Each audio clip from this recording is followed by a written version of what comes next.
season 6 finale. I believe it is called Last Day on Last Earth. Day on Earth. Yeah. Yes, that is it. Directed by Greg Nicotero, who has directed some of the best episodes of the series. Mm-hmm. And I will say, I think this is a good episode-ish that sort of doesn't work because it turns out it's just kind of a gimmick to hold you over to next season.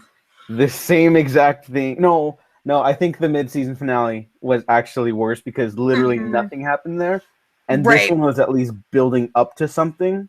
That they could have made happen. Yeah, And they were about to make happen.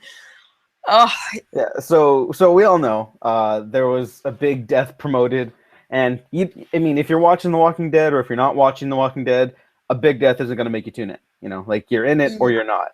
A lot of people are in it, so there's no reason for them to have pulled a death gimmick when they mhm. average like 12 to 14 million viewers a week on basic cable. Yeah. So I genuinely don't understand the idea behind the death and not showing who it was. Like I don't think anybody's Mhm. entitled when they're asking what the hell, you know? Yeah. I I I heard the director or the showrunner Scott Gimple Yep. explained that they felt the thematically it still wrapped up the season, and I don't see it. I think I think if you film 10 minutes later and then you wrap up stuff like that, because what this episode did is introduce Negan the last 10 minutes, which I'm fine with. Mhm. I thought that was acceptable, Yeah. and I should also note that um, the actor who plays Negan, whose name I just forgot, Jeffrey Dean Morgan. Yes. Proved me wrong. I thought he was great in the 10 minutes he was in. Mhm. So bravo to him. And then he kills someone, and we don't see who it is. And there's nothing there, like thematically. It's just Yep. randomness. See, what do you think about this episode? Yeah, I am just as deeply troubled by this as just about the entirety of the internet. I don't understand why a show with such a colossal following as The Walking Dead feels the need to tide people over until the next season. Like, that to me suggests that they really don't have enough faith in the common viewer to feel confident in killing off a major character at the end of a season. Like, I mean, do they think that if they take a certain character out of the equation that nobody's gonna show up for round 7? Because I don't know. It seems really, really silly and unnecessary.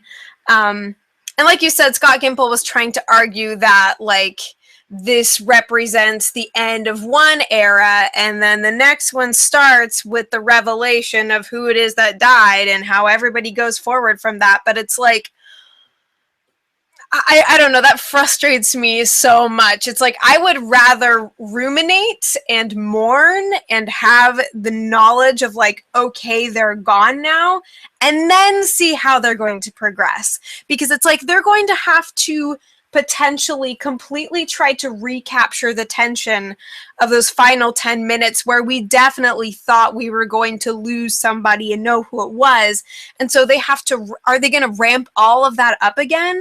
Are they going to pick up afterwards and just completely negate this atrocity that just occurred? It's like I do not envy the people that have to put together the premiere for next season, because as to how they are going to reconcile for this choice, I have no idea at this point. I do think that Jeffrey Dean Morgan did a really fantastic job, even without being able to give an expletive-riddled speech. I think that he still had a really powerful presence and a lot of charisma, and made me laugh a couple times, even though I knew what was going to come, or thought that I knew it was going to come. I guess, I mean, I don't know. Should I ask who you think it is that got the bat? Yeah, I think we should talk about that. I think it's Daryl still. I thought that Mm-hmm. before. when it wasn't even confirmed that someone was gonna die. I was like, Yeah. oh, when they introduced Negan, I think Daryl is gonna die. Mm-hmm.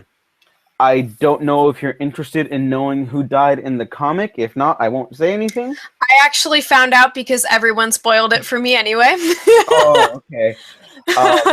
Yeah, I don't.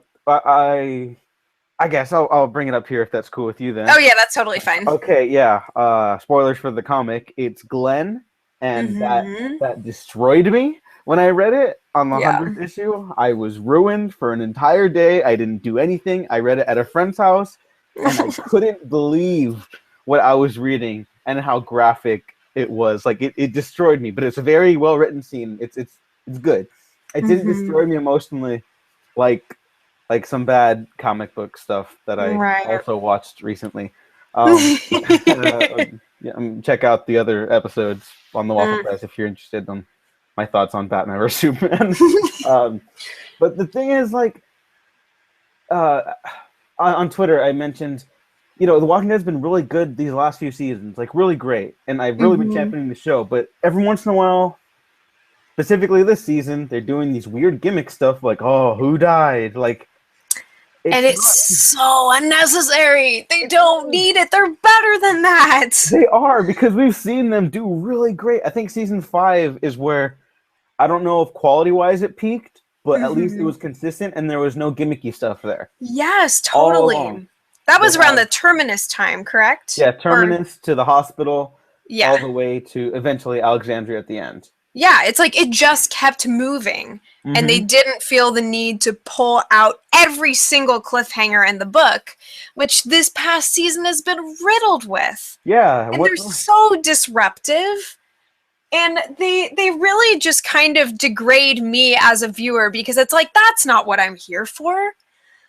Like, that's just the lowest common denominator kind of stuff. And quite frankly, nobody who's a diehard fan of The Walking Dead is buying that. So yeah, nobody likes this ending. Like, they have the talent, the audience, and the budget to do good storytelling, and they have done good storytelling lately when they're not doing stupid gimmick stuff. And I mean, talk to anybody. I haven't heard or seen a single person say that, oh yeah, this was a great finale. Yeah. The only positive thing that I have heard, and I've heard it in just a couple random places, is that some people are trying to argue that not revealing who died kind of puts Negan at the forefront and like the introduction of this character, and so like everybody's more focused on him and really taking him in as opposed to like the victim. But I still don't really buy that.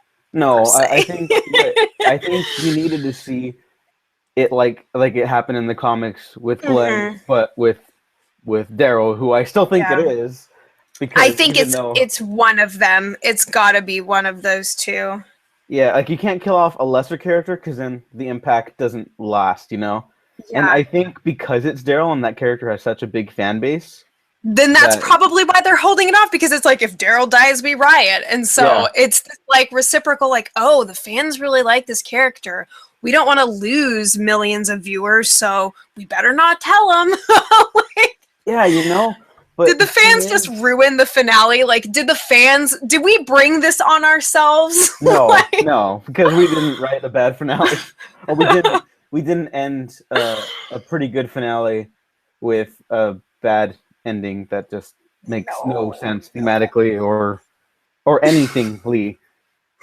Like, you have to settle, you have to let the dust settle, and then you have to let Negan, like, piss on Rick and everyone else. Like, all right, you like, no expletive-ridden speeches, like you said, but he has to, like, just show Rick what's what, as a villain, and like really make you feel like shit. Like, how are they gonna beat this guy, And I think they did a good job of establishing all of that. Yeah. And then they dropped the ball at the very last moment. Like, it was kind of incredible how hard they dropped the ball. Yeah, I was completely dumbstruck in that moment because they were doing the eeny, meeny, miny, mo thing. And I was just like, oh my God, get on with it. Kill somebody. Like I was so bloodthirsty in that final moment because I'm like, oh my gosh, stop. And then it just stops. So there was no relief to be had. Not that it would have been a relief to lose arguably major character, but it's like, this is what everything has been building up to, and they know this. Oh, it's terrible. Yeah, it's crazy. And so you end a pretty great season with some minor missteps along the way, with a major misstep. Mm-hmm. So, I mean, if I was going to give the season a grade, it'd still probably be like an A- or B+, because it's still pretty good. Just this finale is like the ending's an F. Yes. But the rest of it's like a solid B. Like, it's a good episode. Yeah. Until there, at least for me, anyways. I think it was a little too long. I don't think this one needed to be 90 minutes. I know they get their big 90-minute episodes for the finales because it's the biggest show on cable and one of the biggest shows on TV. Period. Mm-hmm. But this one didn't need to be the 90 minutes. This was like a half-hour episode, if anything. Yeah, totally. What did you think about the arc with Morgan and Carol, by the way? I sort of am confused by what's happening with Carol a little bit. Mm-hmm. I at first I was like, oh yeah, she's faking like these panic attacks to throw off the wolves. I think they were called. Yeah. And then now I think she's actually like reverting into like a state where she doesn't want to kill anymore. I just think the execution's a little abrupt and a little haphazard, but I like that idea, so I'm okay with it right now. Yeah, totally. It's like I do feel like it came across very abruptly, and it was a little heavy-handed too, like with all the cross imagery. Oh my God, yeah. I was like, can you please just give it up? Like, drop the freaking thing already. Like, we know that you're trying to pull faith into it. Like, that's not really what this is about for Carol. It's like, she is faithless right now. Like, she has lost faith in herself and in her ability to be part of a community where she can fight for others and kill for others. It's like, she's like on the complete opposite of what I feel is a faith trajectory. She's not even really trying to like find herself or find God. She's just trying to find a way out. So like every time I see her with the necklace, I'm like, oh good God, like please stop. Please stop. Again, it's like, we're better than this. You don't need to talk down to us. Like, we get exactly what you're going for. Like, they could have just dropped it the first time. But it was really cool to see Morgan actually kill, though. I have to say, I was a little satisfied when he shot that guy through like 6 times. It was, I was relieved. Curious as to who the 2 guys that they ran into are, and hopefully they're nice. I don't know, but it does feel really weird because Carol has been one of my favorite characters, and now she's the one that like I understand the least right now. Mm-hmm. So that's kind of tough, compounded with the way that this finale ended. Like it leaves a bad taste in your mouth. But yeah, it does. And that's a good note about Carol and the faith symbolism, because it doesn't fit. Like it doesn't matter. Any way you chalk it up, like what does that even have to do with anything? You know? Like, yeah, it has nothing to do with it. I don't think it's as bad as Superman going to talk to a priest and then like Jesus behind him in Man of Steel. Oh God! But you know, it's still like what are you doing? What's happening here? Yeah. You know, I think actually now that stuff's still bad, but I think I see they're trying to switch Morgan and Carol's positions as characters. I don't know. That's just a theory, but I have nothing to go on until the fall. Because they're kind of like, it seems like they're being set up to be road partners at this point, and it's showing like it's interesting to see just how far Morgan will go to preserve a life because he believes that Carol can come back. And that's sort of the it does seem like they've kind of flip-flopped, because before Carol was the one who came back and who saved everyone at Terminus and became like the Queen of the Apocalypse. And now he's the one who's like, okay, let's do this thing. Let's be a part of something more. And she's like, I don't like anything. And so I don't know. Hopefully they'll both like come together and balance each other out and be the king and queen of the apocalypse. But I don't know. Yeah, we'll have to wait for all of that. So yeah, I think Daryl's dead, and I think next season will be better if they stop doing gimmick stuff. Because I almost, like, it was so gimmicky and heavy-handed that I almost expected them to have a thing later this week. Like, vote for who should die on this season of The Walking Dead, you know? That's what it feels like. That is exactly what it felt like. Like, oh, who's it gonna be? It's like, that's not the emotional moment we were building up to. Is not to ask that question. It's to answer it. You motherfuckers. They're better than this, and that's why this hurts. Because they've learned so much, and they've become such a better show. And damn it, we expect better from them. Yep. And no more gimmick skimple. Yeah, hopefully next season will improve this nonsense.